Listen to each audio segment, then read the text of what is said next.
지난 시간에 이어서 바이블 스토리 제16강 사울 왕과 다윗 내용 시작하도록 하겠습니다. 지난 시간을 좀 더 우리가 한번 돌아보도록 할게요. 지난 시간 우리가 다윗의 등장부터 보았습니다. 사울 왕이 악한 영에 들려서 머리가 아프고 힘들어할 때 다윗의 수금을 통해서 그것이 잘 나았죠. 그리고 블레셋과의 전쟁에서 이제 골리앗과 이제 싸움의 그 결과 이제 다윗이 본격적으로 등장하기 시작합니다. 그러면서 사울 왕이 다윗을 자신의 옆에 두기 위해서 집으로 돌려보내지 않고 여러 전투에 보내게 되는데 다윗이 그 전투에 나갈 때마다 모두 승리하는 그런 결과를 가져오게 되죠. 그래서 사람들이 이 사울에 대해서는 천천이라고 말을 하고 다윗에 대해서는 만만이라고 이야기를 합니다. 그러니까 사람들이 볼 때는 왕이었던 사울보다 다윗의 등장이 더욱더 자신들에게 든든한 존재가 되었다라는 것을 보여주게 되죠. 그러면서 사울 왕은 사람들의 그러한 호의가 이제 마음이 다윗에게 가는 걸 보고 이제 자신의 그 나라가 다윗에게 갈까 두려워하고 그것에 대해서 이제 안 좋은 감정을 가지고 다윗을 대하기 시작합니다. 다윗을 여러 번 죽이려고 했지만 번번이 실패로 끝나게 되었고 이 다윗과 사울의 아들이었던 요나단이 아주 가까운 친구가 되었는데 요나단이 그 사울 자신의 아버지의 마음을 체크를 하고 화살을 보내서 이제 신호를 보내죠. 화살이 종보다 뒤로 가면 안전하다라는 뜻이었고 화살이 그 종 앞에 떨어지면 위험하니 도망가라고 하는 뜻이었습니다. 이런 요나단의 이 표식을 그가 보고 이제 본격적인 도망자의 삶을 살아가게 되죠. 그리고 사울은 이 다윗을 쫓아다니기 시작합니다. 서로 이제 길을 엇갈려서 다니게 되는데 두 번이나 다윗은 사울을 죽일 수 있는 기회가 있었습니다. 그럼에도 불구하고 하나님께서 기름 부은 종을 자신이 어찌 그렇게 할 수 있느냐며 그것을 거절하였고 오히려 이 사울 왕의 옷자락을 벤 것까지도 그가 마음에 무겁게 생각하는 것을 보게 됩니다. 사실 이러한 다윗과 또 다윗과 함께하는 그 사람들이 한 600명 정도가 있었는데 그 사람들이 이제 다윗 공동체를 이루면서 그렇게 이제 한 나라의 왕으로서의 자리를 다윗이 잡아가기 시작하는 것이죠.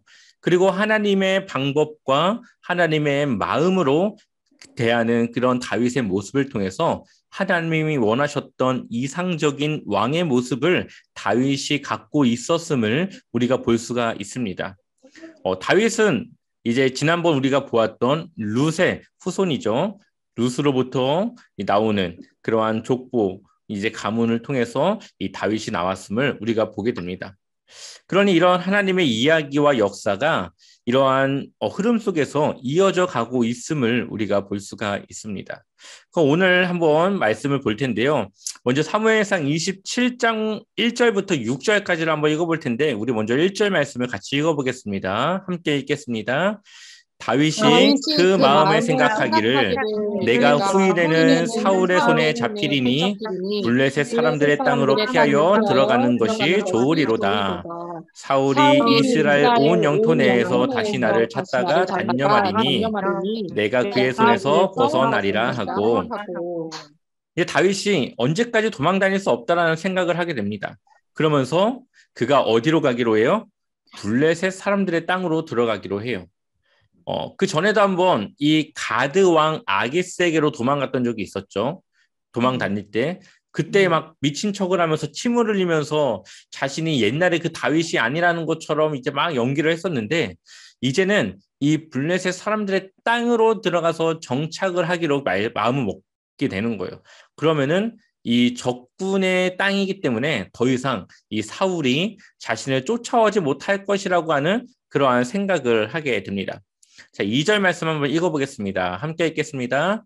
다윗이 일어나 함께 있는 사람 600명과 더불어 가드 왕 마옥의 아들 아기스에게로 건너가니라.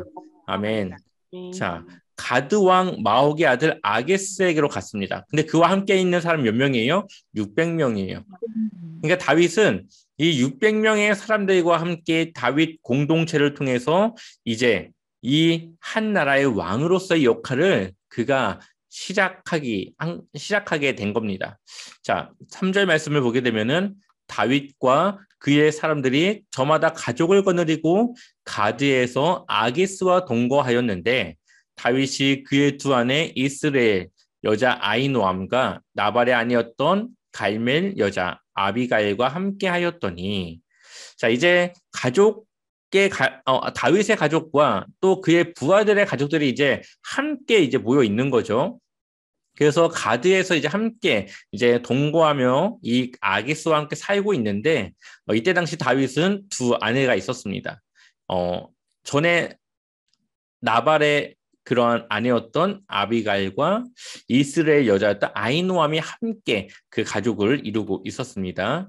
자, 4절에 다윗이 가드에 도망한 것을 어떤 사람이 사울에게 전하며 사울이 어떻게 했다고요? 다시는 그를 수색하지 아니하니라. 자, 여기서부터 이제 사울 왕이 다윗을 쫓아다니는 것을 그만두게 됩니다. 이제 다윗이 생각했던 것처럼 블레셋에 정착한 이후에 이제 사울 왕의 수색을 더 이상 받지 않고 벗어날 수 있게 된 것이죠. 자, 5절 말씀 한번 우리 읽어볼까요? 5절 말씀 함께 읽겠습니다. 다윗이 아기스에게 이르되 바라건대 내가 당신께 은혜를 입었다면 지방 성읍 가운데 한 곳을 내게 주어 내가 살게 하소서. 당신의 종이 어찌 당신과 함께 왕도에 살리이까 하니. 아멘. 자, 다윗이 이 아기스에게 자신에게도 이 성읍 하나를 달라고 얘기합니다. 사실 이 아기스는 이 다윗을 굉장히 신뢰하게 됐어요. 물론 그 전에는 블레셋과 이스라엘의 적대적인 관계, 그리고 다윗이 이 골리앗과의 싸움으로 아주 이 기피해야 되고 이제 마주치지 말아야 될 사람 중에 한 명이 다윗이었지만 지금은 이 아게스의 밑에서 충실한 종으로서의 역할을 감당하게 됩니다. 그래서 이 아기스에게 굉장한 신뢰를 얻게 되어요. 그리고 이 아기스는 이제 다윗에게 지방에 있는 시글락이라고 하는 지역을 그에게 주게 됩니다. 그러면서 그가 이제 거기에 정착해서 이제 통치자의 역할을 시작하게 되죠. 한번 같이 읽어볼까요? 6절 말씀 함께 읽겠습니다. 아기스가 그날의 시글락을 그에게 주었으므로 시글락이 오늘까지 유다 왕에게 속하니라. 아멘. 자, 이제 시글락이 본래는 블레셋의 땅이었지만 이 다윗이 통치한 이후에는 이제 유다 땅에 속해서 이제 포함되어져 있게 된 것이죠. 이렇게 해서 이제 다윗이 본격적인 통치가 시작되게 되는 거예요. 그래서 그 이전부터 600명의 사람들과 함께 자신의 부하들과 함께 공동체를 이루면서 하나님의 말씀으로 그가 살아가게 되는데 그가 얼마나 힘들고 어렵겠습니까? 사실 이 무력으로 이 사울과의 싸움에서도 승리할 수 있었을 거예요. 다윗이라면. 하지만 그의 방법은 자신의 무력과 자신의 힘으로 하는 것이 아니라 하나님의 방법과 하나님의 뜻과 하나님의 때를 기다리는 그런 믿음으로써 그 상황들을 버텨나갔던 것을 우리가 보게 됩니다. 그리고 결국 그가 이제 사울 왕으로부터 벗어나게 되고 그에게 시글락이라고 하는 그러한 한 작은 성읍을 받게 되는 것이죠. 자, 이때에 이제 다윗이 시글락에 정착해 살아가는 그때에 블레셋과 이스라엘이 또다시 전쟁이 시작됩니다. 근데 사울이 어떻게 해요? 도망가요. 블레셋의 군대를 보고 그가 무서워서 도망을 가게 됩니다. 그때에 이 아기스가 이 이스라엘과의 전쟁인데 다윗을 참전시키게 돼요. 다윗 너도 이제 와서 같이 전쟁에 참여하자 하니까 다윗이 어떻게 했을까요? 참전을 하게 됩니다. 이제 자신의 고향인 자신의 그 모국인 이스라엘을 적대적인 관계로 두고 싸움을 벌여야 되는 때예요. 아기스는 이 다윗이 자신을 위해서 열심히 싸울 것을 기대하고 이제 이 전쟁은 승리한 것과 마찬가지로 생각을 하고 기대하고 있었는데 아기스의 부하들이 다윗이 전쟁에 나가는 것을 반대합니다. 왜냐하면 그 전부터 이 다윗은 블레셋을 아주 힘들게 했던 이 사람 중에 한 명인데 만약에 같이 참전했다가 배신을 때려서 자신들을 공격하면 어떻게 될까요? 굉장히 큰 피해를 입게 되겠죠. 그것을 걱정하는 다른 부하들은 이 다윗이 함께 참여하는 것을 이제 반대하게 돼요. 그래서 이 아기스가 어쩔 수 없이 다윗을 다시 시글락이라고 하는 그의 성읍으로 돌려보내게 됩니다. 여전히 아기스는 다윗이 자신을 따르는 그런 밑에 수하로서 신실한 그 믿음을 갖고 있었죠. 우리 한번 말씀을 읽어볼까요? 28장 8절 말씀 함께 읽겠습니다.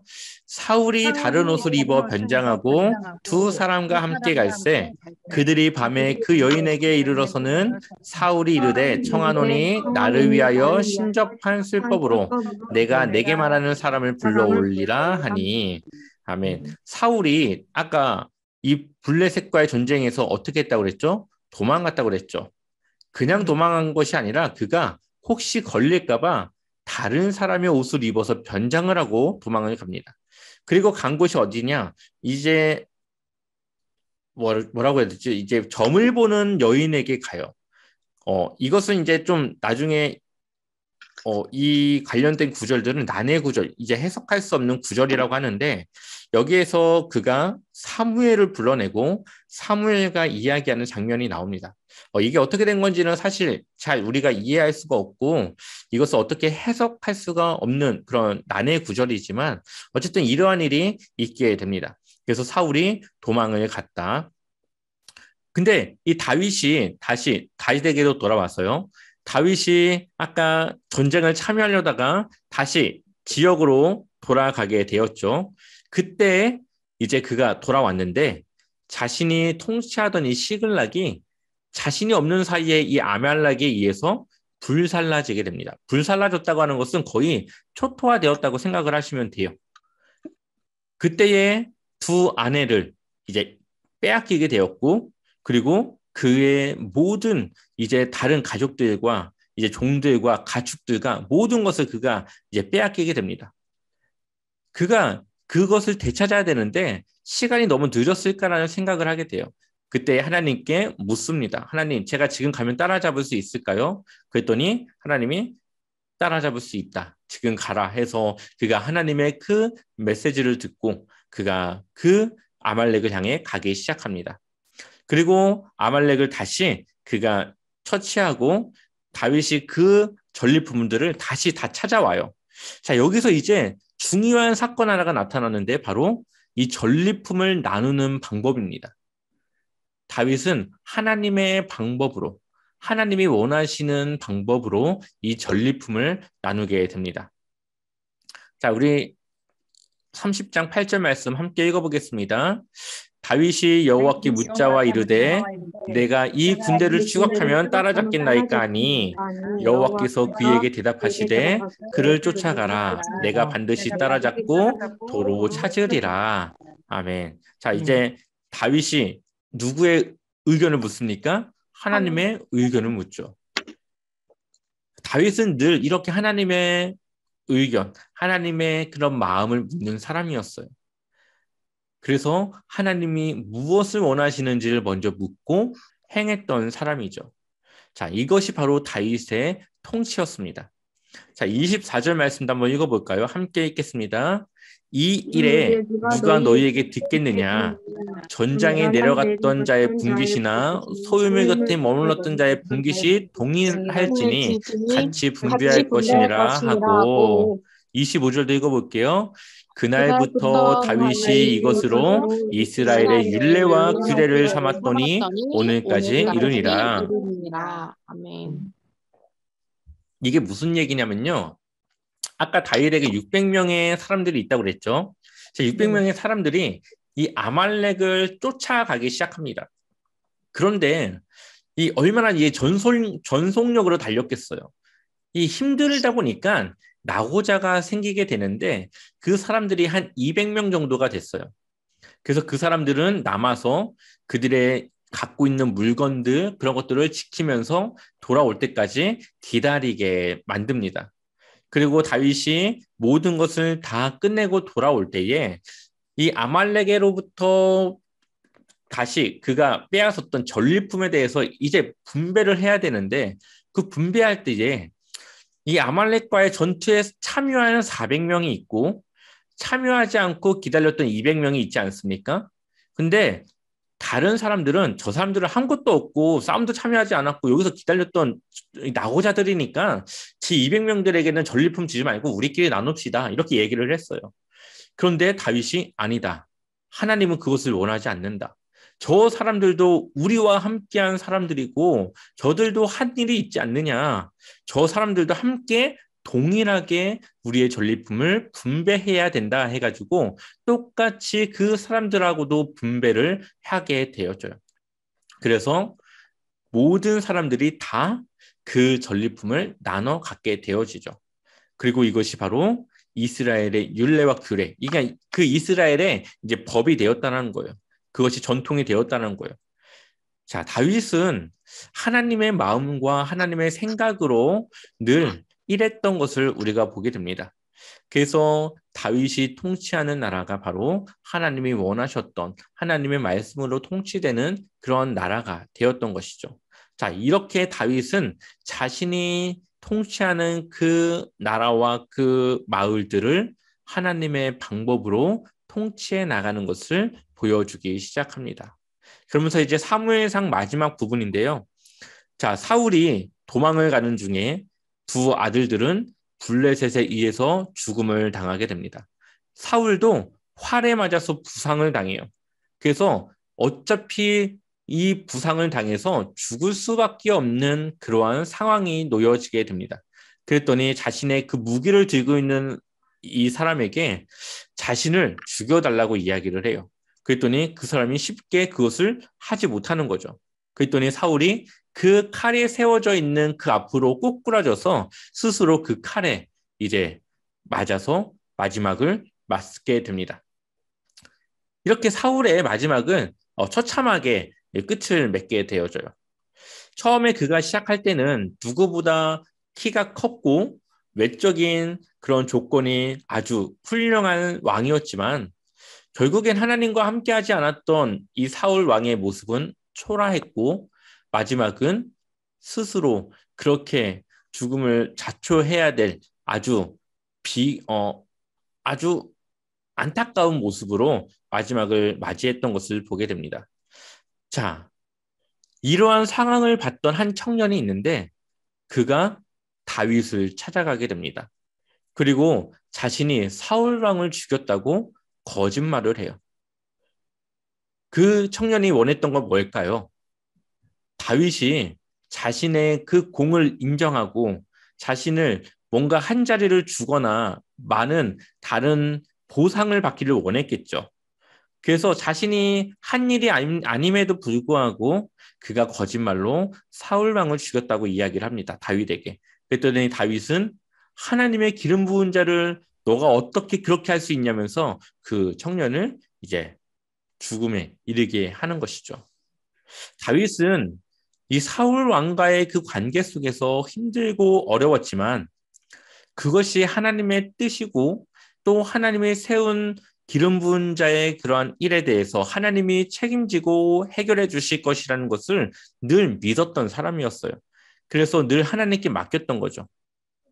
그러니 그 청년의 거짓말에 대해서 다윗이 분노할 수밖에 없고 하나님의 일에 대해서 그가 이야기할 수밖에 없었던 것을 보게 됩니다.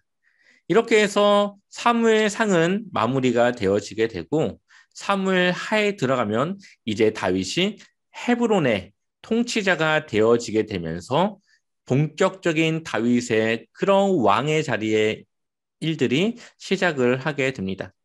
다음 시간에 우리가 다시 이 다윗이 왕으로서의 그 일들에 대해서 함께 나누고자 합니다.